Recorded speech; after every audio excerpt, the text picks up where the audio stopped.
What's good, TTC? It's your man, D1 Chosen, Fin Squad Enforcer. And I was listening to the Google Hangouts that RTB posted on his channel, and they brought up the whole Madden curse thing.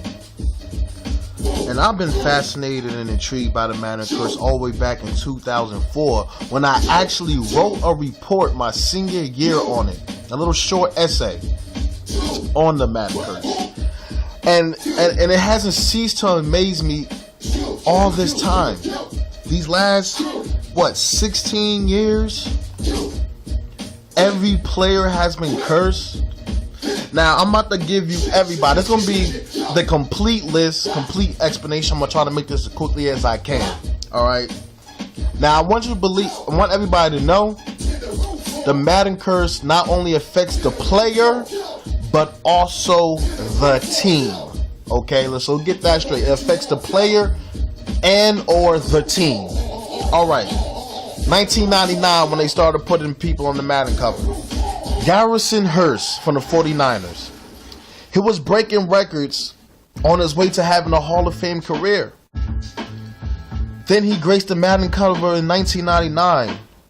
Broke his ankle badly to the point where he broke his ankle to the point where he had to take 2 full seasons off. 2 full seasons off. Man never was the same again. 2000. Now, Barry Sanders was supposed to be on the cover, but he retired that year. All of a sudden, he all of a sudden retired that year. So they had to put Dorsey Levens from the Packers on there. Okay. Now, with 11, what happened with Levens now? Levens had like a career year the year before. Halfway through the season, he injures his knee. Packers missed the playoffs after having back-to-back trips to the Super Bowl. Levens never started again. Dorsey Levens never started again. Now, 2001, Eddie George, running back from the Tennessee Titans. He used to be a beast. I used to love him when I was little. But he actually had a good year that year. He graced the 2001 Eddie cover of Madden. But in the AFC Championship game, he bobbles a pass that's then picked off by Ray Lewis late in the fourth quarter, resulting into a TD. They lost that game, lost their trip to the Super Bowl. That next year, he's injured badly. His knee is injured badly. And he's never was the same again. Only averaged 2.9 yards a carry after that, after always averaging over 4.5, almost 5 yards a carry. Alright. Next year, 2002. Dante Culpepper from the Minnesota Vikings. Alright. Now, the year before he got on the Madden cover, graced the Madden cover, you know, he was in the MC Championship game and shit like that. He was a potential MVP candidate that year. I believe Peyton won that year or whatever like that. So, during the year, his team starts off 4-7. He also broke the record for the most fumbles throughout that season. Only played 10 games. What happens? The Vikings finished 5-11.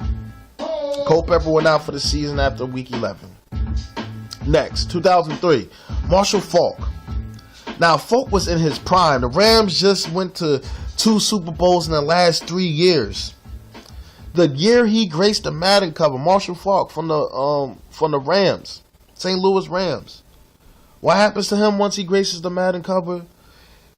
He fucking doesn't have a 1,000-yard season. The first time in 5 years. Also, the Rams missed the playoffs. They missed the playoffs after he had an ankle injury. A simple ankle injury. Marshall's never the same after that. 2004. And this is the year where I wrote my short essay. Michael Vick. After leading his team to the playoffs for the first time in several seasons, the day after Madden comes out, Vic breaks his fibia in the 3rd week of the preseason game. He only plays 5 games that year because he came back late in the year when the Falcons was already out of playoff berth. and they finished the season with 5-11. Ray Lewis, 2005. Ray Lewis has rarely ever missed a game in his career at this time. He was already a potential Hall of Famer in 2005. Now, the year before, he caught a career high 6 interceptions. The year he graced the Madden cover, he didn't record a single interception. He never did that in his career. He didn't get any interceptions that season. His Ravens went on to go 9-7, missing the playoffs. First time in 4 years. First time in 4 years. And Ray Lewis misses the last game, the last 2 games, the last game of the season, with a hamstring injury and a forearm injury. And people speculate that if Ray Lewis won that game, if he was playing in that game, the last game of the year, that year, in 05, they possibly would have made the playoffs. But let's keep going. Donovan McNabb, 06 Philadelphia Eagles quarterback. Now, this is funny. McNabb was interviewed, and he said verbatim, he didn't believe that there is a Madden curse, but it's only a trend, and he likes to buck trends. That was McNabb's words when he was told he would be gracing the cover of Madden.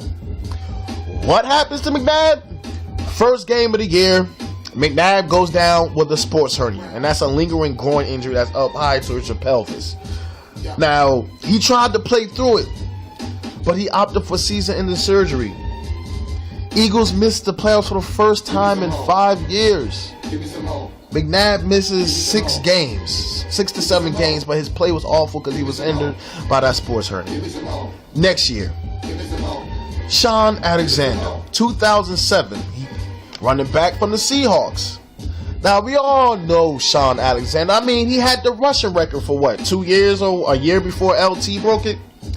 But he rushed for 1,883 yards the year before. Now, at this time, the curse was starting to become front page news. It started to really take effect. And EA Sports started to offer financial packages to all the players that graced their Madden cover. Okay? Now, Shaun Alexander was coming off a career year. Alright, after setting yards and shit like that for a running back. Alright? He led the Seahawks to their first ever Super Bowl. Alright? That same year the Madden comes out, week 3, he breaks his foot. Misses 7 games. Never was the same again. Never amassing more than 500 yards. Damn. That Madden curse is a cold motherfucking bitch. I'll tell you that. Alright, let's keep it going. It's already at 8 minutes. Alright, 2008, Vince Young, quarterback from the Tennessee Titans, graced the cover. Now, LT, LaDainian Thompson, turned down the honors after online petitions, that he saw asking him not to grace the cover because of the curse. Now, Vince Young graces the curse after his rookie year. Alright, Vince Young played just 5 games, never missing a game in his middle school career, high school career, college career. Never missing a game. He got injured with a quadricep injury. Alright, missed 5 games. Next year, he contacted a knee injury that put him out for most of the season. Career's never been the same since. Let's keep it going. 2009, this is my personal favorite. 2009, Brett Favre graced the Madden covers. Now, he graced the covers for the Packers, and I saw a Madden cover for the Jets. And I took a picture of it years ago. I wish I could find it. But he graced both Madden covers for the Jets and the Packers. And what does he do that year? Alright. Favre had, that year he retired from the Packers. So, throughout the offseason, he signed with the Jets real late, like 3 weeks into preseason almost. He signed with the Jets. So what does he do that year? They start off with a 7-2 record, on fire. Fucking Brett Favre get injured in week 10 with a quadricep injury or bicep injury in his throwing arm, and they proceeded to go 1-5. Favre threw 2 touchdowns to 9 picks within that phase. And not to speak, since Brett Favre was on both the covers, or for the Packers and Jets, the Packers went 6-10 that year. Meaning he cursed both the Jets and the Packers. This Madden curse is for real, people. This ain't no fake shit. Let's go. 2010. This year was different. You see, as the years get more and more to the recent, that they do different shit now. EA try to do different shit to make it seem like it's not a Madden curse, but I'm gonna get to that in a minute.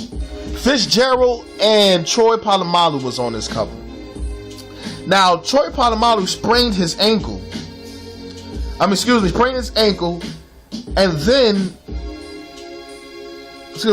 Troy sprained his ankle and his MCL and missed 4 games. He then returned for 3 games and then tore his PCL and was out for most of the season. Pittsburgh not making the playoffs.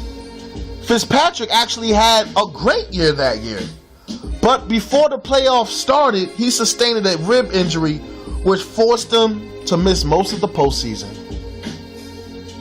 Madden curse, bruh. Madden curse.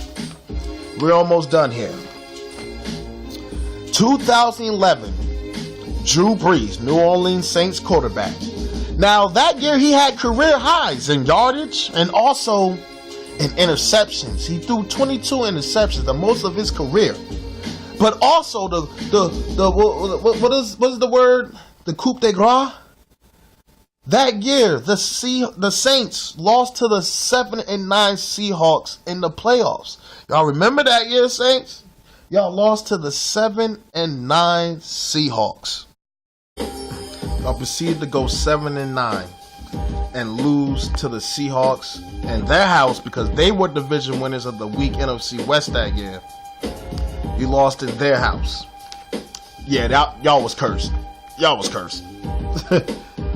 Next, 2012, the first fan vote for EA Madden. You see how they try to switch it up? Put 2 people in the cover, but affect both of them, and then start having a fan vote, and they still affect them. Like, they keep trying to switch it up. It's a curse. Just admit it's a curse. Now, Peyton Hillis had a breakout year the 2010-2011 season. Now, like I said, Peyton Hillis was the first fan vote. And what does he do? What does he proceed to do that year of the Madden he graced the covers? He had failed contract negotiations, which stopped him from going to ETAs, training camps, and he missed games. He actually missed 6 games, and then had a hamstring injury, and then lost time during the strep throat. Never been the same since. Madden curse, Peyton Hillis, 2012 cover. Now, 2013, which is the most discrepancy where people have, the most arguments, because they say that Calvin Johnson wasn't cursed. He broke or tied 9 receiving records that year. Broke Jerry Rice's all yardage record. But like I said, the Madden curse either affects the player and or team. Detroit went 4-12 that year. 4-12. All of that was for naught. So, Madden cursed again. I mean, it's just 16 years of curses and players failing. I'm not even done yet. 2014 or 2000, Madden 25. Barry Sanders graced the cover of Madden for the PS3 version, and Adrian Peterson graced the Madden cover for the PS4 version. Now, Barry Sanders is not in the league, but I think he still need to watch himself. But at the same time, he had the Lions uniform on, right? These motherfuckers was cursed. They were handed the keys to the division last year. How does 3 starting opposing quarterbacks go out for probably like, what? A combined almost 20 games? And you still couldn't win a division? Detroit Lions, you still couldn't win a division with Matthew Stafford? You fucking cursed. Or y'all just trash. Either or. But then Adrian Peterson, who had a down year after rushing for 2,012 yards last year. After rush for 2,012 yards or 2,072 yards. To only rush for 1,299 yards. 800 yards less than the previous season. Missed 2 games due to an injury and missed the playoffs. Now, they made the playoffs the year before when he rushed for 2,000 yards. But missed the playoffs this year. This shit is real, man. This shit is fucking this shit is fucking real. And then the Panthers, you dodged a fucking bullet. If Cam would have been on the cover this year or last year, didn't he finish second in fan votes the last 2 years? Motherfucking Seahawks, y'all better watch the fuck out. Y'all better watch out. I don't know. I think Richard Sherman may break the curse. But if he doesn't have as dominant a season as he has in years past, he's been fucking Madden cursed. This shit is for real. This shit is not an urban legend. I give you facts. You can look it up yourself. Look it up however you want it. Each of these players were affected after being on the Madden cover. Now, you can say that, you know, maybe that player was so good at his position, he had more reps, so that next year he had more of a chance of getting injured due to having too many snaps or setting at his position. However you want to say it. That player's productivity decreased the year after, or the year of being on the Madden cover. So y'all know what it is. This video's way too long. I'm sorry for that, but there's a lot of motherfucking info the motherfuckers need to hear, because this shit is for real. But anyway, y'all know who it is. D1 Chosen, Fin Squad Enforcer. The Meta curse is for real, y'all. It's alive and well. I'm out.